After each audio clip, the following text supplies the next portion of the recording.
Tanpa paksaan HP masuk kamar hotel, lalu terima ajakannya Pratu RH.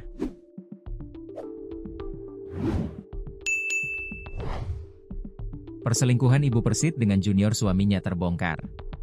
Di luar dugaan, ternyata perselingkuhan tersebut sudah saban hari terjadi.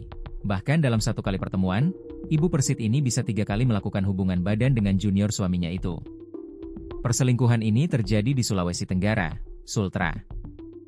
Berawal dari DM di Instagram, cinta terlarang ini berujung ke no WhatsApp hingga kamar hotel. Suami mana yang tidak marah dengan kelakuan tak pantas yang dilakukan oleh istrinya itu? Lebih menyakitkan lagi, perselingkuhan yang dilakukan istrinya itu dilakukan oleh adik letinya sendiri. Kini kasus dugaan perselingkuhan yang melibatkan oknum anggota TNI di Sulawesi Tenggara, Sultra, mencuat ke publik. Oknum prajurit bernama Pratu RH diduga memiliki hubungan terlarang dengan seorang wanita berinisial HP, yang diketahui merupakan istri dari Serka MFB, sesama anggota TNI. Serka MFB dan Pratu RH bertugas di batalion yang sama. MFB memiliki pangkat lebih tinggi serta pengalaman lebih lama dibandingkan RH.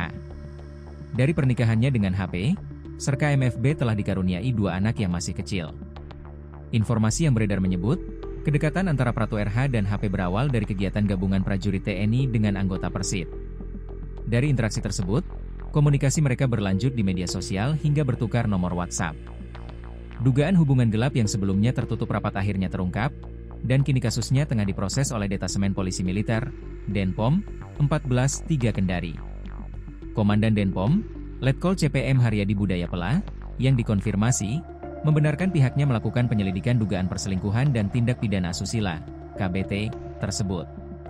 Sosok Pratu RH yang diduga berselingkuh dengan HP, istri dari Serka MFB, pun sudah ditahan untuk menjalani pemeriksaan.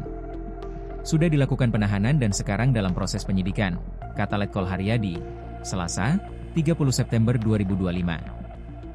Saat dikonfirmasi terkait HP dan Pratu RH yang kerap bertemu di salah satu hotel di Kecamatan Baruga, Kota Kendari, Letkol Haryadi menjelaskan, pihaknya masih melakukan pendalaman. Sementara masih kami dalami. Ya mas, jelasnya. Letkol Haryadi pun menepis informasi hasil pemeriksaan yang beredar luas terkait dugaan kasus perselingkuhan ini. Kami aja masih mendalami proses penyidikan, jelasnya.